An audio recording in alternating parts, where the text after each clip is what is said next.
Vous y êtes allée, vous, en prison? Alors, moi, j'y suis allée, oui, mais j'en suis sortie. En tant qu'avocate? En tant qu'avocate, oui, uniquement, oui. Oui, oui, oui.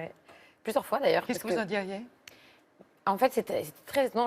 Comme j'étais avocate en droit des affaires et je voulais absolument, comme mon idole, c'était Badinter, plaider au moins une fois aux assises.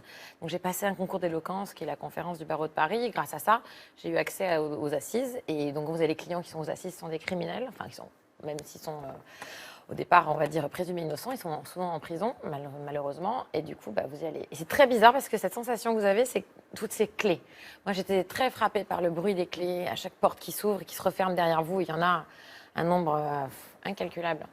On parlera d'ailleurs tout à l'heure de justice. Il y a Dominique Verdeillan qui viendra, journaliste bien connu évidemment, qui est spécialiste de la justice. Et il nous parlera des magistrats, mais les magistrats différemment, c'est-à-dire bien sûr de leur dossier, mais surtout leur psychologie aussi, leur émotion face à des dossiers parfois très, très lourds, très violents, proches de l'horreur. Et il sera avec nous en deuxième partie de l'émission pour évoquer donc ce livre, Les magistrats sur le divan. Et je sais que vous l'avez lu et ça va être très intéressant, vous, l'avocate, l'ancienne avocate, de discuter évidemment avec lui. C'est une force ou une fragilité, en fait, pour vous, de ne pas être du sérail? C'est compliqué parce que quand vous êtes avocat, vous avez un diplôme qui vous dit que vous êtes avocat. Donc, voilà, vous ne l'inventez pas, vous avez la preuve sur un bout de papier, vous n'avez pas ces examens. Humoriste humoriste, comédien, acteur, tout ça, tout à l'heure, vous m'avez demandé ce que je suis, je ne sais même pas à quoi répondre parce que il n'y a rien, j'ai pas de diplôme, j'ai rien. Alors, c'est vrai que le DVD, en fait, pour moi, c'était comme un diplôme. De voir mon DVD au milieu des autres humoristes dans les magasins, je me suis dit, OK, maintenant, je suis humoriste. L'Olympia. Ça a légitimé. C'est ça, comme un diplôme, comme un objet. Voilà, c'est vraiment de me voir au milieu. L'Olympia, je me suis dit, je suis artiste pour la première fois. Et le film qu'on a fait, comme quoi c'est par étapes, je me suis dit, tiens, ça y est, je suis comédienne. Quelles sont les similitudes, selon vous, entre ces deux métiers? Le métier d'avocat, le métier d'humoriste? Une chose est sûre, c'est la prise de parole, ça c'est sûr, et l'écriture. Alors après, c'est convaincre. Quand vous êtes avocat, vous devez convaincre des gens de l'innocence de votre client. Quand vous êtes humoriste, vous devez convaincre les gens à rire. On peut avoir un peu d'humour quand on est avocat? Moi, j'en avais beaucoup, mais après, tout dépend de la gravité du dossier. C'est sûr que quand vous êtes là pour des actes de pédophilie, faire de l'humour, c'est un peu compliqué. Ça passe pas bien. Et quand un confrère vous dit ma charmante consoeur, Oui, ça c'est un truc qui me rendait folle. En plus, moi, j'ai toujours fait très jeune par rapport à mon âge, surtout avant. Donc déjà, quand je recevais des clients, des fois, ils me disaient « Ah non, je veux voir Maître Vigneault ». Je fais « C'est moi ». « Non, non, je veux pas voir la stagiaire, je veux voir Maître Vigneault ». Et un jour, je me souviens, c'était à Saint-Étienne, un charmant monsieur, il vient me voir, il me fait « Je cherche l'avocate de Paris, c'est vous ?» Je dis « Oui ». Et il me fait oh, « Pardon, non, excusez-moi, il faut bien commencer un jour. » Non, non, bien sûr.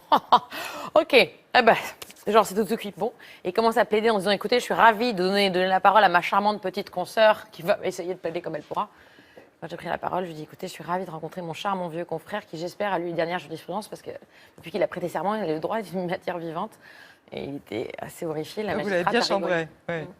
Mais les revenus aussi, vous les avez quand même pas mal perdus parce que vous dites quand même que vous gagnez beaucoup d'argent à l'époque, jusqu'à 20 000 euros. Hein, vous dites un chiffre quand même assez massu. Oui. Aujourd'hui, vous rentrez dans une sorte de précarité. En fait, avec les 20 000 euros, il y a quelque chose qui va avec, c'est ce qu'on appelle le time sheeting. Vous êtes obligé de rentrer vos temps. Donc, vous travaillez toute la journée, week-end compris. Vous n'avez absolument pas de vie. Voilà. Je pense que c'est un mode de vie qui est pas durable. En tant qu'avocat d'affaires? En tant qu'avocat d'affaires, oui. Moi, je travaillais dans un gros cabinet où je faisais de la réassurance, ce qui est de l'arbitrage international, donc tout en anglais. Et puis, voilà, vous êtes dans c'est une espèce de boulimie comme ça. Vous vous rendez pas compte que les gens autour de vous ont la même vie. Donc, on vit tous au même rythme, on ne s'en rend pas compte. Et arrive le jour 1 après ma démission où j'ai plus de travail. Et là, le temps, d'un seul coup, se fait ralenti. Et je me dis, bon, ok, il n'y a plus rien. Donc, je suis allée, j'avais cette idée un peu absurde que les artistes vont dans des cafés avec un ordinateur et que l'inspiration arrive en regardant les gens. J'ai toujours entendu parler de ça, donc je suis allée au café de Flore à Paris. Ça a marché? Ah oui, quand même. Mais non, le café de Flore, il a ce côté un peu magique à Saint-Germain-des-Prés parce que historiquement, voilà, on dit que tous les grands auteurs étaient à Saint-Germain, voilà, Sartre et les autres. Donc je m'étais dit, je vais aller chercher l'inspiration là-bas et en fait, rien du tout. Il s'est rien passé. Et qui sont vos modèles? Dans la vie ou... Ouais, enfin, c'était qui? Jacqueline Maillan? Alors, Jacqueline Maillan. Les humoristes, évidemment. Jacqueline Maillan, c'est une véritable révélation parce que, comme je vous le disais, moi, on me disait toujours que je faisais trop de bruit, que j'étais trop exubérante. Et un jour, avec mon grand-père, le fameux grand-père que j'ai tant aimé, il me met une cassette, à l'époque VHS, sur une pièce, c'était Croque-Monsieur, avec Jacqueline Maillan. Et je vois cette femme exubérante au possible, hyper drôle, qui en fait des caisses, qui fait rire mon grand-père, élégante, sublime. Et je me dis, en fait, on peut être comme ça. Il y a une espèce de révélation et j'ai trouvé voilà, un modèle dans cette femme. Je n'ai jamais rencontré, jamais vu sur scène en vrai. À côté, il y a Albert Dupontel. Pourquoi lui? Albert Dupontel, en fait, je trouve que ses sketchs n'ont pas vieilli d'une semelle. Enfin, vraiment, c'est une écriture parfaite en one. J'ai même un secret, je vais vous confier, j'ai un secret. Parce qu'en fait, je voulais, dans mon premier spectacle, mettre une plaidoirie. Et il se trouve que lui, il a écrit une plaidoirie magnifique dans son spectacle, très drôle. Et à chaque fois que j'écrivais quelque chose, je trouvais que c'était moins drôle que ce qu'il avait fait. Et je me suis dit, tant que je ne trouverais pas au moins aussi drôle, j'en mettrai pas. Donc, du coup, il n'y en a pas dans mon spectacle. Et j'ai un rêve secret, c'est d'arriver à le rencontrer pour lui demander l'autorisation de reprendre son texte et de le jouer. Tellement, voilà, il a ce don à l'écriture. On lui lance le message. Oui, lançons le message. Albert, toi. Florence Foresti. Ça, c'est... Ah bon, le Graal. Florence Foresti, elle a quand même une carrière, oui, assez extraordinaire. Et quand vous voyez qu'elle prend Bercy et qu'en une semaine, c'est rempli 17 000 personnes par soir, j'étais là, j'étais dans la salle, je la regardais. C'est merveilleux, vraiment. Vous avez connu des phases de découragement parce que vous avez connu des salles vides. Oui, au début... Pas les premières fois, parce que la première fois, vous avez tous vos copains qui viennent, qui remplissent la salle. Et vous avez beaucoup de copains. Et j'ai beaucoup de copains, surtout j'avais plein de copains avocats. Donc quand vous faisait passer un chapeau, c'est gratuit, vous faites passer le chapeau.